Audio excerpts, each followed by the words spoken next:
يضلل فلا هادي له وأشهد أن لا إله إلا الله وحده لا شريك له وأشهد أن محمدا عبده ورسوله أما بعد فإن خير الحديث كتاب الله وخير الهدي هدي محمد صلى الله عليه وسلم وشر الأمور محدثاتها وكل محدثة بدعة وكل بدعة ضلالة وكل ضلالة في النار. اعوذ باللہ من الشیطان الرجیم بسم اللہ الرحمن الرحیم والذین لا يدعون مع اللہ الہا آخر ولا يقتلون النفس التي حرم اللہ الا بالحق ولا يزنون ومن يفعل ذلك يلقى أثاما يضاعف له العذاب يوم القيامة ويخلد فيه مهانا إلا من تاب وآمن وعمل صالحا فأولئك يبدل الله سيئاتهم حسنات وكان الله غفورا رحيما. محترم حاضرین، میرے سامنے جو اوراق ہیں یہ الجزائر کے ایک بڑے مشہور بڑے عالم شیخ عبد المالک رمضانی کی کتاب کا ایک حصہ ہے، جس میں انہوں نے بہت ہی شاندار کتاب اور شاندار مواد کے بعد نوجوانوں اور مسلمانوں کو بطور تربیت درس کے کچھ خلاصہ علامہ ابن قیم رحمہ اللہ اور شیخ عبد الرحمن بن ناصر السعدی ان دونوں کی تحریر کے حوالے سے بیان کی. مجھے بہت پسند آیا اور محسوس ہوا کہ آج ان دروس کی جو ان باتوں میں اس اقتباس میں بیان کیے گئے ہیں ہمارے اور آپ کے ماحول کے لیے بڑی مفید باتیں ہیں. چنانچہ انہوں نے علامہ ابن قیم کے عنوان کا ذکر کیا کہ کیفا تصلح حالک، ہم اپنے حالات یا حال کو، زمانہ حال کو اور اپنے حالات کو کیسے سوارے سدھارے. چنانچہ اس ضمن میں ان کی عبارت اس طرح شروع ہوتی ہے کہ آئیے، علامہ ابن قیم خطاب کر کے کہتے ہیں ہلم آؤ، ہم اللہ تبارک و تعالیٰ کے پاس حاضر ہوں اور اللہ تبارک و تعالیٰ کے جوار میں، پڑوس میں، یعنی دارالسلام جنت میں ہم گھر بنائیں، اور اس گھر بنانے میں ہمیں کوئی مشکل، پریشانی، تھکن اور بہت بڑی مشقت کی بھی ضرورت نہیں ہے. اور وہ کیسے کہ اس کا سب سے آسان اور باسہولت طریقہ یہ ہے کہ آپ کے پاس جو وقت ہے دو وقتوں کے بیچ میں، ہمارے اور آپ کے پاس دو وقتوں کے بیچ کا ایک وقت ہے، اور وہ کیا ہے؟ وہی ہماری زندگی ہے، ہمارا حال ہے، زمانہ حال، پریزنٹ. جو گزر چکا وہ ماضی ہے، جو مستقبل ہے آنے والا وہ مستقبل ہے، اور جس کو ہم سامنا کر رہے ہیں، جس کا ہم سامنا کر رہے ہیں وہ حال ہے. اور اگر غور سے دیکھیں تو ہماری زندگی ہمارا حال ہی ہے. عموماً یہ کہا جاتا ہے کہ ماضی ہاتھ سے چلا گیا، گیا وقت پھر ہاتھ آتا نہیں، اور مستقبل کا ہمیں علم نہیں اور کب تک ہوگا یہ کوئی جانتا نہیں. جو ہمارے سامنے ہے وہ زمانہ حال ہے. لیکن علامہ یہ بھی کہتے ہیں کہ جو وقت گزر گیا آپ اس کی بھی کچھ اصلاح کر سکتے ہو، توبہ کے ذریعے، ندامت و استغفار کے ذریعے. اور توبہ و استغفار کر کے آپ اپنا ماضی صاف کر سکتے ہو، جبکہ اس میں آپ کو کوئی تھکن، بہت بڑی دقت و پریشانی بھی لاحق نہیں ہونی ہے. بس آپ کو سچے دل سے توبہ کرنی ہے، اللہ کے جناب میں معافی مانگنی ہے. یہ عمل ہے دل کا، اس میں کوئی خرچ نہیں ہو رہا ہے. ہاں، حقوق العباد میں اگر کچھ لینا دینا ہے اور آپ وہاں کسی کا حق دے رہے ہیں تو یہ خرچ بھی آپ کو بھاری اس لیے نہیں پڑنا چاہیے کہ جس کا حق ہے اس کو ادا کرنا ہی ہے. تو اس میں بھی یہ عملی ایک دل کا عمل ہے، اس میں کوئی بڑی پریشانی کی بات نہیں ہے. شیخ عبد المالک اس پر رک کے درمیان میں تبصرہ کرتے ہیں، بڑی پیاری بات کہی کہ آپ غور سے دیکھیں کہ یہ کہا جا رہا ہے، اور عام طور سے محاورہ ہے، عربی کا ایک محاورہ نقل کیا، جیسے میں نے ابھی اردو کا ایک مصرع پڑھا کہ گیا وقت پھر ہاتھ آتا نہیں. جو ماضی ہے وہ ہمارے ہاتھ سے نکل گیا، اس کو ہم لوٹا نہیں سکتے. بالکل صحیح بات ہے. وقت کو اگر ہم نے استعمال نہیں کیا، آپ وقت کو نہیں استعمال کریں گے تو وقت آپ کو کاٹ دے گا. اگر وقت کو آپ نے نہیں کاٹا تو وقت آپ کو کاٹ دے گا. بالکل صحیح ہے. لیکن شیخ کہتے ہیں کہ توبہ کرنے والے اس سے مستثنا ہیں. لوگوں کے ہاتھ سے جو وقت چلا گیا، اگر کوئی بندہ مومن ہے اور وہ حقیقی طور سے اللہ کے جناب میں سچی توبہ کا جذبہ لے کر حاضر ہوتا ہے تو اس کے ہاتھ میں ایک طریقے سے ماضی موجود ہے.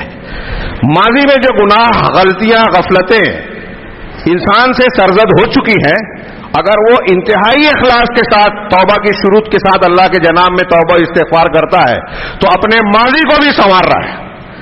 یہ اللہ تعالیٰ نے مومنوں کو یہ موقع اور چانس دیا ہے. دنیا میں کوئی شخص گئے حالات کو سدھار نہیں سکتا، لیکن توبہ و استغفار کے ذریعے سے ہم اس کو سدھار سکتے ہیں. سوچئے کہ یہ کتنی صحیح حکمت کی بات ہے. ہاں، اللہ تبارک و تعالیٰ کے بہت سارے ارشادات اس سلسلے میں ہمیں جو ہے رہنمائی کرتے ہیں. ایک شخص نے زنا کیا، قتل کیا، اس سے بھی بڑھ کر شرک اور کفر کا ارتکاب کیا، لیکن اگر وہ سچی توبہ کر رہا ہے تو نہ صرف یہ کہ جو ماضی میں غلطیاں ہوئی ہیں وہ معاف ہو رہی ہیں، صاف ہو رہی ہیں، بلکہ اللہ تبارک و تعالیٰ نے ایسے لوگوں کے تعلق سے یہ بھی کہا کہ ان کی سیئات کو، برائیوں کو اللہ تعالیٰ بدل کے نیکیوں اور حسنات میں بدل دیتا ہے. معمولی بات نہیں ہے، معمولی انعام نہیں ہے رب العالمین کا ہم پر اور آپ پر. یہ جو موقع دیا ہے اللہ تعالیٰ نے قرآن میں ارشاد فرمایا کہ والذین لا یدعون، میں نے جو آیت پڑھی سورہ فرقان کے آخر کی جس میں رحمان کے بندوں کی علامتیں بتانے کے بعد اللہ نے فرمایا والذین لا یدعون مع اللہ الہا آخر، کہ وہ لوگ جو اللہ کے ساتھ کوئی دوسرے معبود کو نہیں پکارتے، کسی اور کی عبادت نہیں کرتے. ہاں، ابھی مجھے آگے بڑھنا چاہیے لیکن رہا نہیں جا رہا ہے. ہم لوگ پہنچے، گاڑی سے اترے اور سامنے دیکھا مزار. ہو سکتا ہے یہاں آواز پہنچے، برا لگے، لیکن کسی کے برا لگنے سے ہمارے نبی کی یہ سنت نہیں ہے کہ بات کو، دعوت کو روک دی جائے. ہاں، یہاں ہمارے پڑوس میں شرک ہو رہا ہے، لوگ یہاں خاموش ہیں، معلوم نہیں کون کون سی مصلحت اور کیا کیا سوچ کر گزر جاتے ہیں. اور اگر کہیں کسی مسلم حکمراں سے، جماعت کے بڑے سے کوئی بات ہوتی ہے تو یہاں گھر میں بیٹھ کے بلا حالات کو جانے ہوئے تبصرے کرتے ہیں کہ ان کو یہ کرنا چاہیے تھا، یہ نہیں کیا، سعودی عرب کو ایسا کرنا تھا، وہ نہیں کیا. آپ کے پڑوس میں شرک ہے، آپ نے کیا کیا؟ کبھی فکر ہوئی کہ ہمیں اس کی اصلاح کرنی چاہیے؟ اللہ کے رسول صلی اللہ علیہ وسلم نے حضرت علی کو بھیجا تھا، حضرت علی نے ابو الحیاج کو بھیجا تھا کہ پختہ قبروں کو توڑ دو، پہلے دماغ بنائیں. کم سے کم دماغ بنانے والا کام کر سکتے ہیں. کتنے لوگ ہیں، جتنے لوگ یہاں سعودی کے خلاف تبصرہ کرتے ہیں ان سے پوچھئے کہ کتنے لوگوں نے اسے توڑنے کی کوشش کی، اور اگر نہیں کی ہے تو انہیں کوئی تبصرہ کرنے کا کسی بھی مسلمان پر حق نہیں ہے. شرک پر اگر آپ کی پیشانی میں بل نہیں آتا تو آپ جھوٹا مظاہرہ کرتے ہیں اسلام پسندی کا. یہ میرا اپنا خیال ہے، اور خیال کی بنیاد یہ قرآن و حدیث کی دلیل ہے. اللہ کے رسول صلی اللہ علیہ وسلم یا کوئی پیغمبر، صحابہ کرام، انہوں نے کبھی شرک کو برداشت نہیں کیا. خیر، فی الحال ہمارا موضوع وہ نہیں ہے، لیکن یہ آج سامنے آیا تو میری نظر پڑ گئی اور بات کچھ نکل گئی. انشاءاللہ آگے کچھ گفتگو کریں گے. اللہ نے فرمایا والذین لا یدعون مع اللہ الہا آخر، کہ جو اللہ کے علاوہ کسی اور کو، کسی اور معبود کو نہیں پکارتے. ولا یقتلون النفس التي حرم اللہ الا بالحق، اور کسی ایسی جان کو نہیں مارتے جس کو اللہ نے حرام کیا، ہاں حق کے ساتھ مارتے ہیں. اس تفصیل کا اور تفسیر کا فی الحال موقع نہیں کہ حق کے ساتھ 3 لوگوں کی جان کو جائز قرار دیا گیا، مرتد ہو جائے، شادی شدہ زنا کرنے والا ہو یا کسی ناحق کو قتل کرنے والا ہو. لیکن ان لوگوں کو بھی پورے عالم اسلام میں جو تحریکیوں نے فساد مچا رکھا ہے اس طریقے سے نہیں. یہ ہم نے کہا مرتد کی سزا قتل ہے، لیکن آپ اب ہم چلتے چلتے بول دیں یہ مرتد ہو گیا، کافر ہو گیا، کسی کو بھی گولی مار دو، بم دھماکے کر دو، یہ جائز ہے؟ یہ شرعی طریقہ ہے، قرآن و حدیث کی تعلیم ہے. دنیا کا کوئی عالم نہیں کہہ سکتا، اور جو کہتا ہے وہ چاہے جتنا بڑے القاب لگتے ہوں، دانشور، مفکر، فلاں اور فلاں، اس کی کتنی بڑی موٹی چوڑی تفسیریں ہوں 50 جلدوں میں، وہ جاہل آدمی ہے جو قرآن و حدیث کو جانتا ہی نہیں ہے، اس کے اصول و مزاج سے واقف ہی نہیں ہے، اور پھیلا رکھا ہے اس فساد اور گمراہی کو نوجوانوں میں جوشیلے اور جذباتی انداز میں. ہاں، یہ حق قاضی کا ہے، حاکم کا ہے، جس کے پاس قوت نافذہ ہے. ایک عام آدمی کو یہ اختیار نہیں ہے کہ چلتے چلتے کسی کو کافر مرتد قرار دے، فتویٰ دے دے اور اس کو گولی مار دے. کتنا فساد پھیلے گا، اور پھیلایا ہے لوگوں نے. عالم اسلام کے ماضی قریب کے چند سالوں پیشتر سے اب تک کے واقعات کا مطالعہ کیجیے. اسلام پسندی کے نام پر اسلام کو بدنام اور رسوا کرنے کے سارے انتظامات کیے ان اسلام پسندوں نے. اسلام کے نام کے ساتھ اسلام کو اور مسلمانوں کو جو نقصان انہوں نے پہنچایا ہے پوری تاریخ میں شاید دوسروں نے نہیں پہنچایا ہوگا. بدنامی کے اعتبار سے دعوت میں رکاوٹ پیدا, اور خود مسلمانوں میں جو سچے اچھے ہیں ان کو برا بھلا کہنے کے اعتبار, اس کے اثرات ہمارے گھروں میں ہیں. ہمارے گھروں میں ہے. سوشل میڈیا پر چلتے پھرتے ہم لوگ خود کچھ نہ کریں, جو کرتا ہے اس پر تنقید ضرور کرتے ہیں, آگے بڑھتے ہیں. اللہ نے فرمایا کہ جو ناحق کسی کا قتل نہیں کرتے. تیسری بات والذین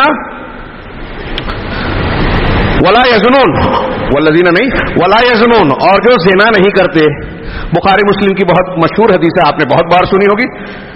غالباً حضرت عبداللہ بن مسعود راوی ہے, کہتے ہیں کہ پوچھا گیا اللہ کے رسول صلی اللہ علیہ وسلم سے سب سے بڑا گناہ کون سا ہے. آپ نے فرمایا ان تشرک باللہ وہو خلقک, ان تجعل للہ ندا وہو خلقک. اللہ کا ہمسر تم بناؤ جبکہ پیدا اس نے کیا. ہاں, پیدا اس نے کیا, روزی وہ دے رہا ہے, کھا رہا ہے, اس کو گا رہا ہے کسی اور کی. جھک رہے ہو یہ مزارات بنا کر, یہ آستانے بنا کر اللہ کے حقوق کو ان کی طرف پھیر رہا ہے. اس سے بڑا ظلم کیا ہو سکتا ہے؟ کیا بے غیرتی ہو سکتی ہے؟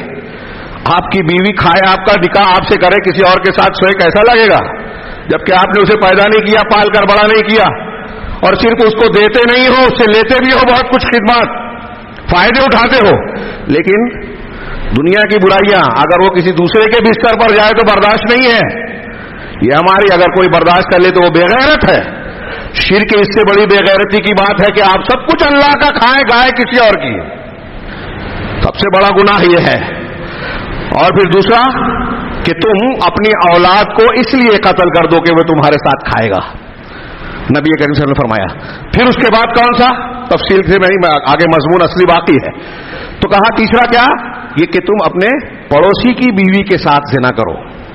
زنا کبیرہ گناہ, پڑوسی اور بڑا, قرابت دار اور بڑا.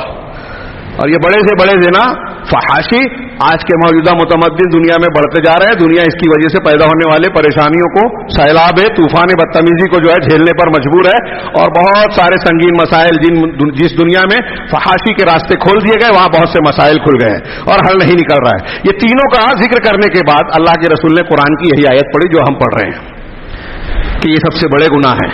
یہ سب سے بڑے گناہ ہیں. جو یہ کرتا ہے وہ, اس کے بعد اللہ نے کیا فرمایا کہ وَمَن يَفْعَلْ ذَلِكَ يَلْقَ أَثَامًا, جو یہ کرے گا وہ بہت پریشانی اور گناہ کا سامنا کرے گا. شیخ محمد بن محمد جونہ غالب ترجمہ کہ وہ بہت بڑا وبال جھیلے گا, اس کے سامنے وبال آئے گا. ہاں, یضاعف لہ العذاب, اسے دوہرا عذاب دیا جائے گا, ڈبل. قیامت کے دن, یوم القیامہ, قیامت کے دن اسے دوہرا عذاب دیا جائے گا. وَيَخْلُدْ فِيهِ مُهَانًا, اور رسوائی کے ساتھ اس میں ہمیشہ پڑا رہے گا, اس جہنم میں رہے گا. اللہ ہمیں بچائے.